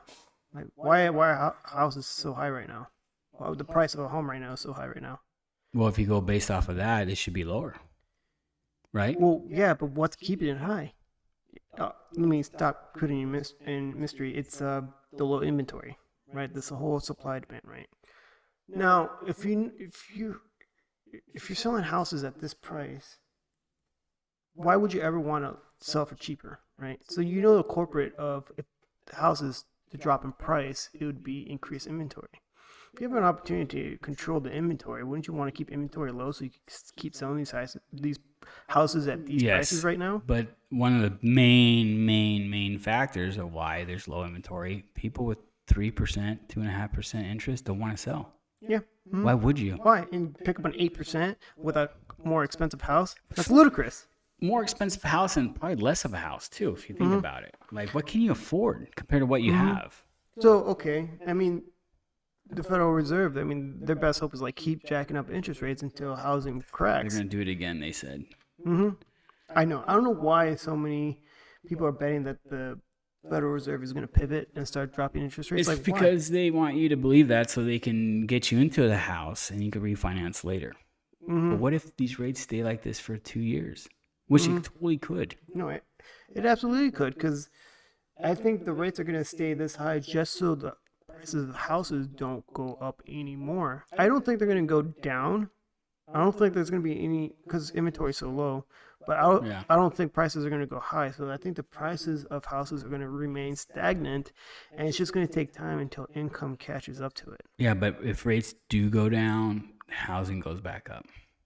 Always does. So why even drop rates? Why? With that logic, why even bother dropping rates? Yeah. If you know that's the outcome. That's because a lot of these realtors and mortgage sales guys are saying, hey, this is what history pivot or history doesn't repeat, it rhymes. Every time rates drop, housing goes up a little, right?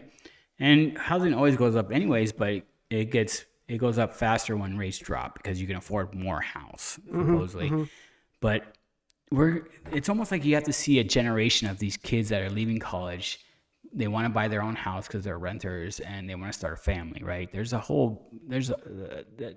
big niche of that, right? Or moving to a different city and stuff, because people still have to move for jobs. They have to move for various reasons. We're back to full cycle of like, I can't afford to live in the city because I'm priced out, so I have to go out and then figure out to commute in. Yeah. That's why I love remote, because I can just like stay away from the big cities and the high rents. And have a nice house for a good price. And just be a freaking homeowner. Yeah. Well, that's right now, like the question I have is like, would you rather live in Santan or would you rather live in Maricopa? You know, housing right now is still affordable.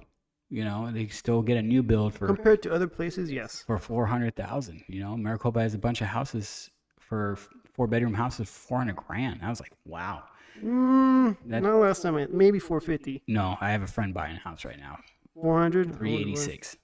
386. Wow. And she showed me the floor plans and stuff, and I was like, God, I would if I would work remote, I would buy a house there. Like 2,000 square feet homes. Maricopa, not county, Maricopa. Oh. I'm sorry, yeah, Maricopa, the city. Okay. Like, would you rather live Maricopa City or Santan? Yeah, I mean they're both kind of. They're still far, but I think I'd rather live in Santan because you're at least connected to all. You're right there by Queen Creek and a lot of places, but I mean Maricopa, you have to drive through. You know, we probably have to talk to more people about the water situation in Arizona, because I was told they can't prove 100 years worth of water in Maricopa. So that's why it's like a huge renter place. You rent out property there instead of owning it. Because otherwise, as an owner, you'll be dealing with these problems. When you're I'm not worried. They'll figure it out. They'll figure it out. They'll figure it out. Figure out water? Yeah, they'll figure it out. I know if these developers want to sell these houses, they'll figure out the water. They will figure out the water if they want to keep growing cities, and these companies want to keep making money. Now, okay, let's just say water situation is great. You know, getting a house for that price under 400,000 Maricopa is great. Problem is, there's not a lot of jobs in Maricopa, and if you want to work, you're gonna make a long commute. Unless you have a remote job, just like I said, if I worked remote, I'd probably buy in Maricopa. The thing with Maricopa, correct me if I'm wrong, what restaurants do you have? What entertainment do you have for my family? In comparison to Chandler, Gilbert. To like a Chandler, Gilbert, or Tempe. Yeah. I mean, and then if I wanted to get to any of the main stuff that's out here, it's a drive. You're not drinking. Oh yeah, definitely. You're not drinking. That's a long drive. You know, you're gonna get stopped. Like, come on. So what do you think the future is then? Like I was pointing out that like I believe houses are gonna remain stagnant. I don't think they're gonna go up or down. Maybe you'll see seasonality changes. Sure. I think they'll go up. You'll think the prices will still go up? Oh, yeah. If they keep going up, then I guarantee you the rates are going to go up too. Well, they'll go up, not a ton, but they'll go up, you know, anywhere from worst case scenario 3%, best case scenario 10%. Based on history. Like rates will go up to 10%? No. Their appreciation on your house. Oh, okay. Will go up. Rates, I said that we would see, if we saw 8%, it would be crazy. And I thought they were going to stop. I heard the Fed's going to raise it again, which doesn't 100% affect mortgage rates, but it does in the long run, right? Like you talk to any analyst, they're like, oh, that doesn't affect mortgage rates. Well, if it doesn't affect mortgage rates, then how come they keep going up every time there's a hike, right? So their argument sometimes is minute, but they have an explanation to theirs. I was watching PBD. Tom on there thought rates were going to go up to 10%. And I was like, that's crazy. Double digits. I mean, that's not outside the realm of possibility. It's happened before in the 70s. But housing was so cheap. Like there's no way it could be that high. Rates should be in reality 5 to 6%. That was the state. That's what it was stable when it was the majority and it was stable. That's the majority when I was doing mortgages. It was 5-6% was always like, sometimes it dip under in the 4s, sometimes it go in closer to the 7s, but 5 to 6% was like right there. Mm-hmm. But it's a different ballgame. Housing is way more than what it used to be. You like houses out here were $125,000 when they first got built. Mm-hmm. That's crazy. This is stagflation when you have a high interest rates and what I mean. It's supposed to be high unemployment and high interest rates, but for mortgages for the housing market, and it's high prices on homes and high interest rates. Yeah, it's just crazy. So, it's too much. And that's why I'm saying every time houses go up too fast, because they like 2% appreciation over time, but if it keeps going higher than that, they're going to jack up the interest rates again. Yeah. I just think that this is a way to price out the middle class. The rich don't care. The rich already have. They have the cash to buy it. They have cash. Interest rates don't matter. Multiple properties they're taken care of. Mm-hmm. It's the middle class that are trying to follow the same playbook that don't have as much money, living paycheck to paycheck to do the American dream of owning rental properties, and then when this happens, like. It crushes people. Do you really think that prices of homes are gonna crash? And when crash is like 20%, correction's 10%. Yeah, I could see 20% correction. What would cause it? I think a bunch of foreclosures coming onto the market. Okay, what's gonna cause the foreclosures? People can't pay for food. Can't pay for basic needs. Loss of job, wages going up. But is that significant for mass foreclosures though? Well, to warrant a correction / crash. Yeah, foreclosures will do it, but how do we get there? I think another 2008 where people were like realize like we can't afford these houses. Yeah, because 1 month all of a sudden your mortgage payment tripled. Well, it's because we walked away from it. We had negative AM. We had a lot of people, and we had to, one of our cousins was guilty of this. They saw housing going up month on month, every month. That they bought a house thinking it was going to keep going up, and then when it crashed, they couldn't afford that payment, right? Mm-hmm. Or they had an adjustable rate mortgage, and when that new rate was due, they're like, I can't afford that, right? So they had to sell it, right? Or foreclose. If you could sell it, awesome, but most likely you foreclose because you couldn't get what the house was worth. You bought the house for $400, it crashed, it's worth $300. Your mortgage is $390. Mm-hmm. I can't sell it because I'll lose money. So you have to foreclose, short sell even if you can. Those are even hard to do though. But short close / foreclosure, aren't there more government intervention now to keep people in the houses? Like what? Compared to 2008 crash? I don't know if it's to keep them in houses. There's like the whole COVID law thing that if you couldn't afford that you were covered under COVID. Those emergency now that's funds. over with. Yeah. You don't think the government would intervene again to try to? Well, you know what? If you can't make it, we'll just put it at the back end of your. That's what they should do, but would they? Like, if you were the bank, would you be like, no, we need that money. It's already allocated for something else. Mm-hmm. Like, we're depending on these payments so we can pay for these other investments. Mm-hmm. If you're a bank, you're against it. Well, how long would you stretch out the forbearance? Right. Yeah. Because it's either way. Like, okay, you foreclose the people, and now you're stuck with this property. How long is it going to take you to sell this property? Yeah. You already took a loss foreclosing. Oh, banks are excited when there's equity on that property and they're going to foreclose. They're quick to foreclose. I think if they see a property and they're going to lose money, they're going to be more lenient on like, yeah, we'll let you stay there. So, I mean, if they lent out like $400,000, but then there's only $100,000 of equity in there. So they're just going to try to see if they could flip it, sell for $400,000, maybe cash in $100,000, if that's even possible. And who knows how long they're going to hold on to it where that $100,000 starts knocking down and could get into negative the big territory. thing that happened to Open Door. They lost a ton of money because they were holding on to these properties. Thinking, the market was going to get better and they kept going down. You know? Well, didn't we talk about that Open Door has like all these properties, but they only have a small percentage out Yep. for sale? Supposedly. So they have like a little control. Because if they flood the market Well, with all the inventory, then prices of all the houses go down, and no one wants that. how do we know that the government's not involved and said, hey, we know you have a Don't do big that. inventory, but if you do this, I'm happy you said that, because that is my conspiracy, that I believe that inventory is controlled to keep these prices up high. and it 100% could be. You know, because we both know if they flood the market with inventory, all these houses, prices go down. Well, the government's probably And then if you're trying to, if you bought a house for $350 and you're trying to sell it for $400, and then market gets flooded and Yeah. the price crash, then you're screwed, right? Yeah. So that's why I believe inventory is controlled. Now, who's controlling it? I don't know. There could be a lot of players.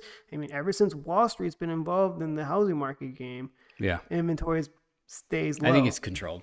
I need to do a little deep dive in that, but we're on the same page. I can't prove it. Yeah, But we'll we look know, into it. I just see a correlation that ever since, Wall Street's been way more involved lately. You're right. What is it? State Street and BlackRock and Vanguard have been more involved in properties. I think you're right because they controlled the market, especially BlackRock. It's like similar with like the diamond monopoly, right? It's just like they control the. We know that's controlled. That's monopoly. They control the inventory. Same with gold. Of Same diamonds thing. to keep the prices, because you have low inventory, you keep the prices high. We don't know what the real inventory is though. Yeah, At because any it's given just time. like they're not going to be threatened by the onesies and twosies of people selling Yeah. their houses. They're going to look at percentages. Yeah. Be like, oh wait, right now inventory is in what, the 500,000s, 400,000s. Yeah, but- If we start seeing it in the 600, 700,000s, Yeah. what? Just snag those properties from those small timers. Well, I'll tell you this: when we bought a house in 2010, 2008, 2010, we bought it at different times. There was like, you go on one street, there'll be like 5 houses for sale. It was crazy. Now you don't see that. Like hardly ever see a for sale sign, especially in this neighborhood. I've not seen a for sale sign in a long time. But back then, when we were going through the crash, there was like multiple houses signs outside. It's crazy. But anyways, I digress. Let's move to some, I guess, sad news. Yeah, we saw this yesterday. And we thought it was fake. We thought it we was were at a fake wedding. because it's the internet, but it turned out with multiple sources. Unfortunately, Matthew Perry died. Chandler Bing from Friends. I didn't know. It's crazy. He's 54, young. That's young, man. That's young, and he looked bad because of alcoholism and all that. And they're saying that he drowned in his tub. It's kind of like, it's sad. It's just sad. Period. Like, hats off. He had a couple good movies. He was a great actor. I thought he was funny in Friends. Like, he was great, but he was depressed at the end. He was, talking about alcoholism, and if you know someone, help them, because once you get in there, it's very hard to get out. And he just, look at all the pictures. He just didn't look healthy, So that happened. Very sad for Matthew Perry. Yeah, Well, terrible way to go out. drowning's horrible. I couldn't imagine. That's a terrible way to go out. But to drown in your own tub, that means you were probably so intoxicated, your body couldn't respond to an experience like drowning. Suicide comes into play, right? It's hard to commit suicide by drowning. You think? It really is. Oh, if I hated my life, I'd be one deep breath, you're done. How hard is that? I don't know. There's There's other ways. Because what other ways? There's pain involved, right? If you want to commit suicide, you're going to choose a way that's not painful. Like shoot yourself in the head or something, hang yourself. What if you don't have that option? I'm sure someone like If you're Matthew Perry has more. intoxicated, you're not going to feel that much pain. You're just going to like you drown, you're done. Or they get in the tub, but they could have filled up. That's another way. Wait, also, he was rich. How big is this tub? Well, yeah, he has a big tub. Like, I'm sure, but I'm sure it's like 10-person tub. If I were to speculate, I think it's just so intoxicated to the point that the body He couldn't fell respond. asleep. Maybe he fell asleep. The body couldn't respond to it drowning Yeah, for survival instincts. you're right. That's probably what it could have been. But anyways, not anyways, but Rest in peace, man. Yeah, rest in peace. Diamondbacks. Wow. Game 2, we had our phones out watching it at our table. I'm sure you guys did too. Mm-hmm. They won 9-1. What a response, huh? Yeah. From game 1 when they just lost it in the middle of the ninth. Barely lost. Bottom of the ninth. They gave a 2-run homer and then lost in extras. Mm-hmm. To come back and spank them that hard, game 2, just awesome. In Texas. But do you know Texas is 8-0 on the road in the postseason? I saw that. Fudge. Gosh, baseball and statistics are so probably So the many craziest out of all stats and sports. stuff, yeah. But, it's crazy. We talked about this. Like, last time the Diamondbacks were on the World Series, Randy Johnson hit a bird. And then this year, Zach Allen hit a bird. So history repeating itself, I hope. And it's kind of cool. You guys got Game 5 tickets, huh? Yeah, all we needed is of course, A win in Texas. Win in each team, right? And now sweep them. Gosh, that'd be great. That'd be a clinching game. That'd be exciting. to see them win but man, that World place Series tickets, downtown was going to go nuts if you guys are clinched that night. I'm not even gonna look at the prices of the hotel. I probably should have before Game 5 was guaranteed. Shoot. No, I wouldn't get a hotel. I just enjoy the moment. You're not going to get any sleep. Yeah. Oh, I'll take a day off of work. Take the day off or half day or So something. I was talking to her about okay, if after that game, let's just chill in the stadium for about a half hour to an hour. Oh, an hour. Easy. Just let the rush get out of there because I don't want to. What's the difference? We're gonna get stuck in the traffic. They do anyway. the ceremonies after, so fans are going to stay to watch all that. If the Diamondbacks, if they it all. win, they're going to do all the ceremonies. The MVP, the trophy. I guess I am a little concerned about getting out of there. I might just park somewhere far and take an Uber to the stadium. A quick 10-minute drive to the stadium. Well, getting an Uber would be hard too. I think you'd be getting in, and it'll be like a sold out game. I've been to a sold out game. It's just I would get there early if you could. Go eat somewhere by there, and just by the time you leave, everyone's gonna be leaving around the same time, and everyone's gonna be just too happy to care about traffic. Sure. That's not gonna be on your mind. You're not gonna care because you're gonna be like, I can't believe we won. This is awesome, and everyone's gonna be celebrating, high fiving. So I wouldn't worry about it. Yeah. So, tickets though, I mean, we expensive. got left outfield tickets, upper deck. They're like $450 each. Yeah. I'm gonna convince my wife to go. Yeah. If it's a clinching game, that's one of those like bucket list things, and to have your home team do it, oh my gosh. That's the thing. Yeah, because my girlfriend, because it's expensive. I was like, I don't know if we should do this, but she did convince me because it's like, how often does this opportunity come around? 2001 was last time. Right. It doesn't. And You'll be a especially at this grandpa age by the when we time. can't afford it.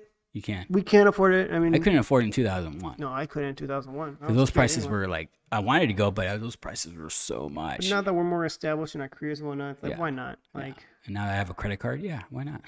Yeah, I have my credit cards in the 12,000 credit range. Yeah, that's good, right? Spending range, right? 29% is not bad, right? I have a credit card that is. I don't use this one. It's spending limit was like 22,000. I'm like, yeah, if I max that out, I'm going to just shoot your though. Well, if I max it out, I'm never paying that off. Yeah, it's gonna don't be ever running tell minimum Kristen. payment. I can't imagine what the minimum payment is. Yeah. It's probably like each month. And It's like it's just $1,000. interest. Yeah, it all goes to interest. Yeah. I digress. World Series. I think it's expensive. It sucks. They feed the crap out of you wherever they can. I hate buying tickets to events so much, just mainly because of the fees. The fees are insane now for tickets. It's like made up fees. You guys are fantasy dealers. It's crazy, but And they all do it because they want that headline price. Marte, Kettle Marte, and it made history last night. 18th consecutive game starting postseason. That meaning from the first game you played in postseason, how many hits in a row have you gotten? Gotten at least one hit on base Each game. Mm-hmm. In the ninth inning, I think it was, he came up and got that hit. He was 0 for 4 or something. Came up and got that hit at the end, which was awesome. So now he has the record for 18 now, beat Derek Jeter. So that's awesome to have that record. If I was him, I'd be so excited. But anyways, that's pretty much it. We got game 3 coming Monday. By the time this video comes out, it'll be Tuesday, and hopefully we're up 2-1. Mm-hmm. I'm hoping for that too.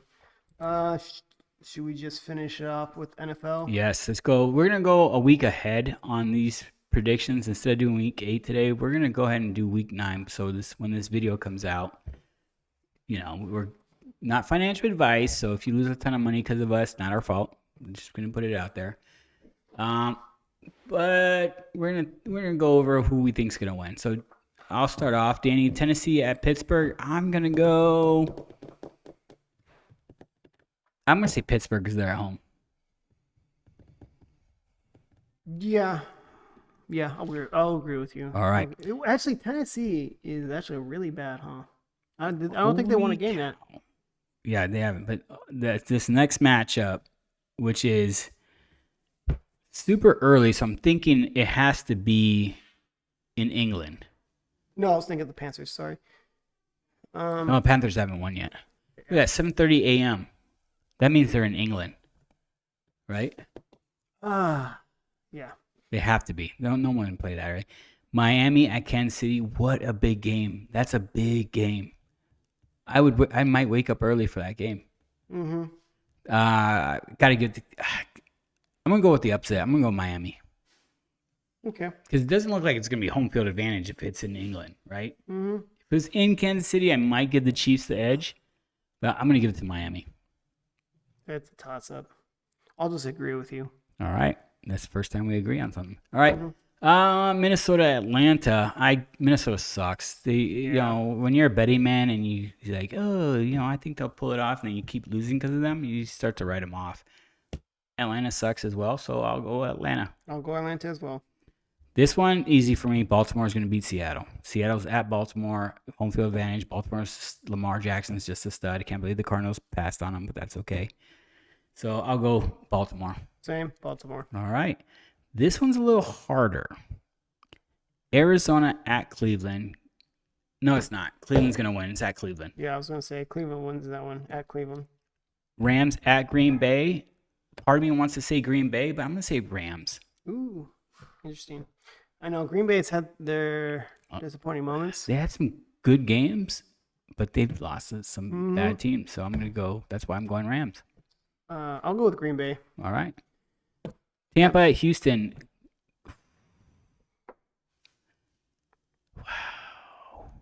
I'll let you go first. Houston. I'll go with Houston. It's at home. I was surprised Houston has a few wins under the belt. They're doing well. Yeah, I wouldn't say they're doing great. Yeah. Don't get me wrong. They've lost a few too. But I thought there would be like one game by this time. But they have, 3 or 4? Yeah. Our favorite team, Washington Commanders, right? Commanders? Is that what it is? Commies. The Commies versus the Patriots. I think it's going to be the Patriots. Washington sucks. This one's going to be hard for me, this next one. It's a rival, and I think it will be an upset. Which one? That the Washington Commies beats the Patriots. All right, we'll see. It's at New England. Yeah, at New England. But it's a rival one, and I think it would be a good statement game. And sometimes New England's up or down. They're not rivals, though. No, they're not. I'm an idiot. Yeah, well, I'm not going to disagree on that. Just kidding. No, I think I know where you're going because you thought they were both East. They're both East teams, but one's national, one's American. Now the second one, the Bears at Saints, tough because I thought the Saints would be better this year. They're not doing well. Bears, I thought we were going to do worse, but they beat my Raiders, and it's in New Orleans, so I will go Saints. I'm going Saints, but Bears still suck. Suck like ass. Anyways, Indy at Carolina. Oh, you'll give them their first win? I'll give Carolina. They're due for a win. I know they're due for a win, but Indy does. It's not that great themselves. Their starter's out for the year, I think. And if Carolina's first win to get, it's a good argument. I mean, I still want to say Indy, but if Carolina has a chance to have a win under the belt, it'll probably be against them. So I'll go with Carolina. All right. Giants at Raiders. Think about that. I'm a Raiders fan, and I can't think if they're going to really beat the Giants. That's sad. Mm-hmm. The Raiders break my heart every year because they're not bad enough to get a high pick. And if they do, they screw it up. And they're never good enough to get to the playoffs. So I think I'm going to go Raiders just because I'm going with my heart. and not my head. So we'll go Raiders. Yeah, well, I don't have that option, which is good. I'm going with Giants. I mean, Giants suck too, but They suck bad. Daniel Jones but, sucks. man, Raiders have had disappointing games. Big time disappointing. They lost to the Bears. They lost to the Bears, and the Bears had their backup quarterback, and they beat them. I thought that was a for sure win. No, so that's why I hesitate. I'll go with the Giants on this game. Okay. Cowboys at Eagles. I could see an upset, but I'll go Eagles. This is a rival game. Yep, we got it right. I'll go Eagles. All right. Buffalo at Cincinnati. Buffalo barely beat Tampa recently. So Cincinnati has some good games, and they've been playing some bad games. So that's hard. Do I have a coin? No, I don't. They have some talent, but they've been great having talent. some terrible losses. I'm like, what is going on? I'll go Buffalo just because I think Josh Allen has a better chance to win. I think Cincinnati has some problems in the locker room because of those losses and the fact that they might not make the playoffs. I think they're going to try to rally up and win this one. All right. I cannot believe this is a Monday night game. This will be one of the lowest rated Monday night games. They thought they had Aaron Rodgers playing, that's why. But the Chargers at the Jets, Chargers 100%. 100%. They're going to beat the crap out of the Jets. I wouldn't say beat the crap out of them, but I say they're going to win. Yeah, easy. So those are our predictions. Tell us what you think. Yeah, we're not Vegas, so we don't know. When can we anticipate Aaron Rodgers to be a Viking? Not next year. The year after? Yeah. Because the Jets would do so bad, they're going to end up drafting someone good. Mm-hmm. And they're going to be like, why do we even have Aaron Rodgers? So I think we got everything we wanted to cover this week, right? Looks like it. Anything else that's popping up in the world? I can't think of anything else that's worth talking about. I don't know. There's always something. Yeah. Well, in Arizona, we're starting to cool down, thank God. No more 100-degree weather. Oh, I know. So that's happening. Halloween's happening on Tuesday when this video drops. Mm-hmm. So, I'm taking the kids trick-or-treating. That's pretty much it. What do you guys do? Are you guys going to hand out candy? I think we're just going to join our siblings Nice. trick-or-treating. I was supposed to go to Atlanta for work, but that got canceled, Okay. which is good. When you say siblings, what siblings? I think both of our sisters are doing trick-or-treating together. Yes, that's where we're going. Okay. So, yeah, I guess we're doing the same thing. And that's it. So, from me and Danny, that's pretty much our last words. And you have a great weekend. Take care.